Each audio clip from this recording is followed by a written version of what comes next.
चलिए अब सीधे मुजफ्फरनगर लिए चलते हैं। केंद्रीय गृह मंत्री अमित शाह का रोड शो वहां पर चल रहा है। तस्वीरें आ रही हैं, आपको दिखाते हैं। ये सीधी तस्वीरें हैं। गृह मंत्री अमित शाह की मौजूदगी है मुजफ्फरनगर में। बड़ी संख्या में कार्यकर्ता यहां पर पहुंचे हुए हैं, रोड शो कर रहे हैं मुजफ्फरनगर में अमित शाह। तस्वीरें आपको दिखा रहे हैं। डोर टू डोर कैंपेन की तस्वीरें, अलग अलग घर घर जाकर के वो लोगों से वोट की अपील कर रहे हैं। 2022 का किला उत्तर प्रदेश का 2022 का किला किस तरीके से फतेह करना है यूपी का, वो बहुत अहम है। डोर टू डोर प्रचार अभियान का भी आगाज वो कर रहे हैं। इसके अलावा ये रोड शो की तस्वीरें आपको हम दिखा रहे हैं। जब वहां पर निकले तो कितनी बड़ी संख्या में कार्यकर्ता यहां पर पहुंचे हैं। घरों की छतों से लोग किस तरीके से देख रहे हैं। 2022 का ये दंगल है जिसमें तमाम भारतीय जनता पार्टी के शीर्ष नेतृत्व के जो बड़े चेहरे हैं वो मैदान में उतरते हुए दिखाई दे रहे हैं। केंद्रीय गृह मंत्री की मौजूदगी मुजफ्फरनगर में है। इसके अलावा सीएम योगी लगातार मोर्चा संभाले हुए हैं। इसके अलावा दोनों डेप्यूटी सीएम उत्तर प्रदेश के वो भी मैदान में हैं। अलग अलग हिस्सों में जाकर के वोट की अपील की जा रही है। 2022 में फिर से वापसी का सपना लिए भारतीय जनता पार्टी लगातार आगे बढ़ रही है।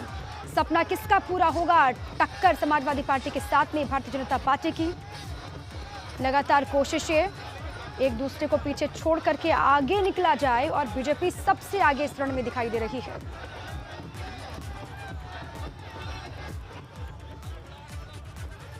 और इसी पर अधिक जानकारियों के साथ बलराम पांडे मेरे साथ जुड़ चुके हैं। सीधे उन्हीं के पास चलते हैं, अधिक जानकारी लेते हैं। बलराम, ये रोड शो की तस्वीरें हम दिखा रहे हैं, वहां पर आप मौके पर मौजूद हैं, बताएं कैसी तस्वीर? देखिए, अमित शाह जी मुजफ्फरनगर के शिव चौक पहुंचे हैं। सबसे पहले उन्होंने शिव मंदिर में भोलेनाथ की पूजा अर्चना की। उसके बाद डोर टू डोर कैंपेनिंग की शुरुआत की। हम आपको सीधे तस्वीरों के माध्यम से दिखाने की कोशिश करेंगे कि किस तरीके से Amit Shah door to door campaigning कर रहे हैं। ये भगत सिंह मार्केट है और आप देख सकते हैं कि जो कारोबारी हैं, जो व्यापारी हैं, जो यहाँ की जनता है, वो अमित शाह को देखने के लिए यहाँ पर पहुंची है। और लगातार आप देखिए तस्वीरों के माध्यम से कि किस तरीके से अमित शाह लोगों से मिल रहे हैं, लोगों को पंपलेट बांट रहे हैं। और जो लोग यहाँ पर मौजूद हैं वो अमित शाह का स्वागत करते हुए नजर आ रहे हैं। और आप देखिए सुरक्षा के भी पुख्ता वहां पर जो कारोबारी हैं, जो व्यापारी हैं, वो खड़े होकर के इंतजार कर रहे हैं कि अमित शाह जी कब यहां से गुजरेंगे और कब वो उनका स्वागत करेंगे। एक माहौल बनाने की कोशिश की जा रही है भारतीय जनता पार्टी की तरफ से, ताकि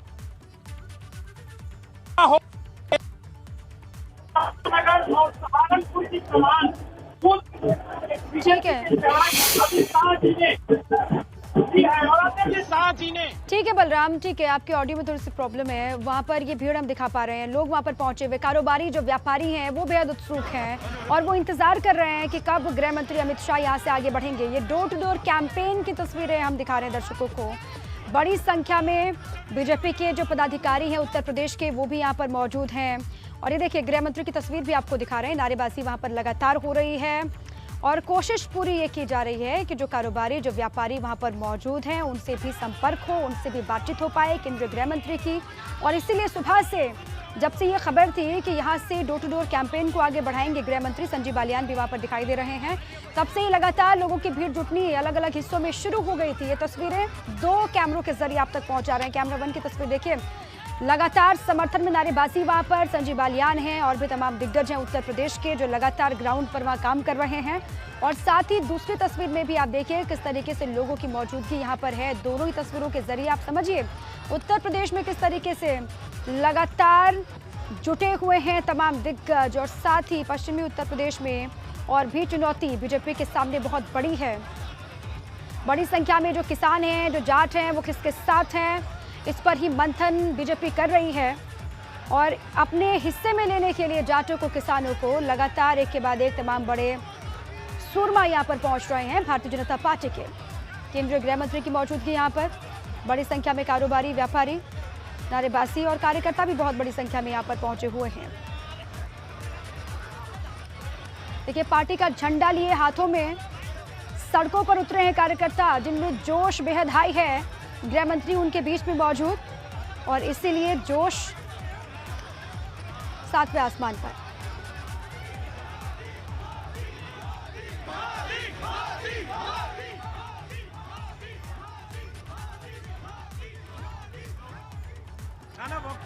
ये एक्सक्लूसिव तस्वीरें आपको हम दिखा रहे हैं मुजफ्फरनगर से, जहां पर मौजूद हैं केंद्रीय गृह मंत्री अमित शाह। अलग अलग हिस्सों में जिन 5 राज्यों में लगातार चुनाव होने हैं, जिन 5 राज्यों में विधानसभा के चुनाव होने हैं, उनमें सबसे प्रमुख उत्तर प्रदेश सबसे बड़ा सूबा है और सबसे ज़्यादा विधानसभा की सीटें हैं। इसीलिए ये अपने आप में अहम हो जाता है किसी भी पार्टी के लिए। सत्ताधारी दल बीजेपी है, इसलिए बीजेपी के तमाम जो शीर्ष नेतृत्व के बड़े चेहरे हैं वो लगातार यहाँ पर पहुँच रहे हैं, हाथ हिला करके सभी का अभिवादन स्वीकार करते हुए गृह मंत्री अमित शाह।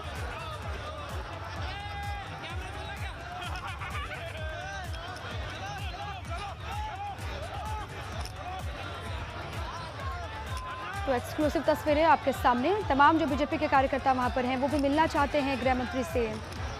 वो भी सुबह से इंतज़ार कर रहे थे कि गृह मंत्री यहाँ से निकले तो कम से कम उनसे मिल पाएँ, उनको देख पाएँ। और ये सीधी ही तस्वीरें आपके सामने है। ज़्यादा वक्त बचा नहीं है इलेक्शन में। पहले फेज़ के जो चुनाव होने हैं वो पश्चिमी उत्तर प्रदेश की जिन सीटों पर पहले फेज़ में वोटिंग होनी है वहाँ पर फोकस सबसे ज़्यादा है। इस बार जो रण है उत्तर प्रदेश का वो अपने आप में बहुत महत्वपूर्ण, बहुत अहम। इसीलिए भी यहाँ पर एड़ी चोटी का जोर बीजेपी लगा रही है।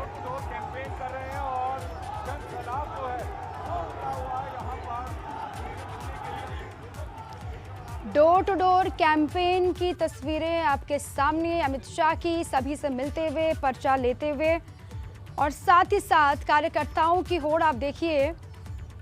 अमित शाह को देखने के लिए, सेल्फी लेने के लिए कार्यकर्ताओं में होड़ मची हुई है।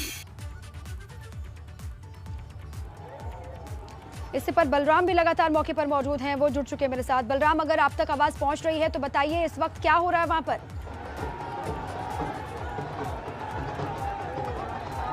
देखिए, अमित शाह जी भगत सिंह मार्केट मार्ग पर इस वक्त मौजूद हैं और जनता का अभिवादन स्वीकार कर रहे हैं। डोर टू डोर वो कैंपेनिंग कर रहे हैं, लोगों को पंपलेट बांट रहे हैं और उनसे अनुरोध कर रहे हैं कि वो भारतीय जनता पार्टी के पक्ष में वोट करें। और आप देख सकते हैं भारी तादाद में लोग यहाँ पर मौजूद भी हैं अपने नेता को, अपने गृह मंत्री को देखने के लिए। ढोल नगाड़ों से उनका स्वागत किया जा रहा है और ये माना जा रहा है कि जिस तरीके से अमित शाह लगातार पश्चिमी उत्तर प्रदेश में दौरा कर रहे हैं और लगातार वो जनता को संबोधित कर भारतीय जनता पार्टी के पक्ष में माहौल बनाने की कोशिश कर रहे हैं, उसको देखकर ये लगता है कि कहीं ना कहीं भारतीय जनता पार्टी जो माहौल बनाने की कोशिश कर रही थी और जिस तरीके से पश्चिमी उत्तर प्रदेश पार्टी करने की कोशिश शीर्ष नेतृत्व द्वारा किया जा रहा था, वो तस्वीरें आज यहाँ पर देखने को मिल रही हैं। लगातार जो भारतीय जनता पार्टी के कार्यकर्ता हैं वो यहाँ पर मौजूद हैं, साथ ही जो यहाँ के कारोबारी हैं, जो किसान हैं, जो यहाँ पर जाट समाज के लोग हैं, वो यहाँ पर मौजूद हैं और वो अमित शाह का स्वागत कर रहे हैं। और आप देखिए सामने संजीव बालियान जी भी अमित शाह जी के साथ हैं और भारी तादाद में लोग यहाँ पर मौजूद हैं। डोर टू डोर कैंपेनिंग हो रही है और लगभग ये जो कैंपेनिंग है 1 किलोमीटर तक अमित शाह जी करेंगे, क्योंकि ये भगत सिंह मार्केट है और लगभग यहाँ से 400 मीटर आगे वो लेफ्ट टर्न लेंगे। उसके बाद वहां पर एक गली है, उस गली में भी जाएंगे। जो छोटे मझले, जो मध्यम वर्ग के कारोबारी हैं, उनसे मुलाकात कर रहे हैं, उनसे बातचीत कर रहे हैं, उनसे मिल रहे हैं। तो कहीं ना कहीं एक व्यापारियों में भी मैसेज जा रहा है, जो यहाँ के स्थानीय लोग हैं उन पे भी मैसेज जा रहा है। और कहा जाता है कि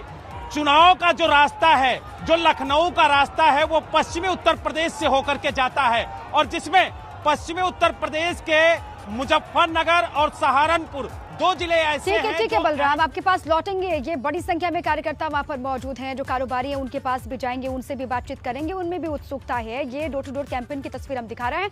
लगातार किस तरीके से प्रचार प्रसार जोर पकड़ रहा है उत्तर प्रदेश में, वो भी आप देखिए। मुजफ्फरनगर में गृह मंत्री अमित शाह है, तो उधर बागपत में सीएम योगी आदित्यनाथ हैं, वो भी वहां पर मौजूद है। क्या कुछ कह रहे हैं वो सुनाते हैं जरा दर्शकों को। में कोई थर्ड वेव नहीं आई, इसके बाद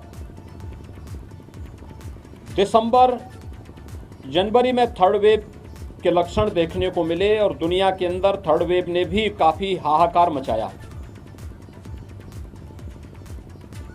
उत्तर प्रदेश के अंदर थर्ड वेव भी नियंत्रण में है और अगले 10 दिन के अंदर थर्ड वेव पर पूरी तरह नियंत्रण किया जा सकता है, इसमें अब कोई संदेह नहीं रहा। थर्ड वेव वैक्सीनेशन के कारण कमजोर भी पड़ी है। अगर कोई संक्रमित हुआ भी है तो एक वायरल फीवर मात्र बनकर के रह गया है। यही कारण है अब तक केवल पूरे प्रदेश में 1% लोग ही हॉस्पिटल में हैं। और बागपत में मैं बात करूं तो बागपत जनपद में केवल 3 पेशेंट हॉस्पिटल में हैं। यहाँ पे कुल सक्रिय मरीज वह 260 हैं, जिनमें से मात्र 3 हॉस्पिटल में है। उनकी स्थिति बहुत माइल्ड है, बहुत सामान्य स्थिति है। ये स्थिति वैक्सीनेशन के अभियान को तेजी के साथ आगे बढ़ाने का परिणाम है। सबको वैक्सीन, फ्री में वैक्सीन। वैक्सीन के बारे में लोगों ने कितना भी गुमराह क्यों न किया हो, लेकिन कोरोना के खिलाफ देश की लड़ाई को आगे बढ़ाने के लिए देश की भी और प्रदेश की भी जनता ने प्रधानमंत्री मोदी जी की बातों पर ध्यान दिया। मुझे बताते हुए प्रसन्नता है कि उत्तर प्रदेश में पहली डोज लेने वालों की संख्या 99% से अधिक है। सेकेंड डोज लेने वालों की संख्या प्रदेश में लगभग 70% है।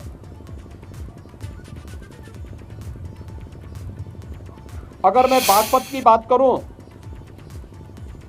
तो लगभग 98% लोगों ने फर्स्ट डोज ले ली है और सेकेंड डोज लेने वाली यानी पूरी तरह वैक्सीनेशन से आच्छादित होने वाले लोगों की संख्या भी 80% से अधिक बागपत जनपद में है।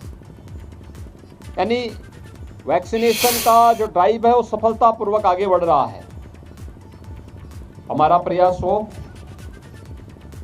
कि हर वह व्यक्ति जो पात्रता की श्रेणी में आता है वह अपना वैक्सीन समय से ले ले। ये वैक्सीन प्रभावी वैक्सीन है, सबके लिए फ्री है और कोरोना से बचाव का सबसे कारगर शस्त्र भी है। वैक्सीनेशन का एक कार्यक्रम सफलतापूर्वक आगे बढ़ रहा है। उत्तर प्रदेश में अब तक 25 करोड़ 70 लाख से अधिक लोगों ने फर्स्ट डोज ले ली है। यानी फर्स्ट डोज जो हम लोगों ने 25 करोड़ 70 लाख से अधिक लोगों को अब तक दी है। दोनों डोज लेने वालों की संख्या उत्तर प्रदेश में अब तक यह 10 करोड़ 5 लाख से अधिक है। 15 से 17 आयु वर्ग के 1 करोड़ 40 लाख से अधिक यूथ को यह डोज दी जा चुकी है। इसमें से लगभग 64% लोगों को यह डोज दी जा चुकी है और प्रिकॉशन डोज भी लगभग 88% लोगों ने प्रदेश के अंदर ले ली है। यानी जो बुजुर्ग हैं, किसी बीमारी से पहले से ग्रसित हैं, हेल्थ वर्कर्स हैं, उन सभी लोगों को, कोरोना वॉरियर्स को प्रिकॉशन डोज दी जा रही है, तो उसमें भी काफ़ी अच्छी प्रगति है। मेरी अपील है, आज मैं इसीलिए बागपत के इस डेडिकेटेड कोविड हॉस्पिटल का निरीक्षण करने के लिए भी आया हूं कि हमें भारत निर्वाचन आयोग अपने संवैधानिक दायित्वों का निर्वहन तो करे ही, लेकिन साथ साथ कोरोना को नियंत्रित भी करना है।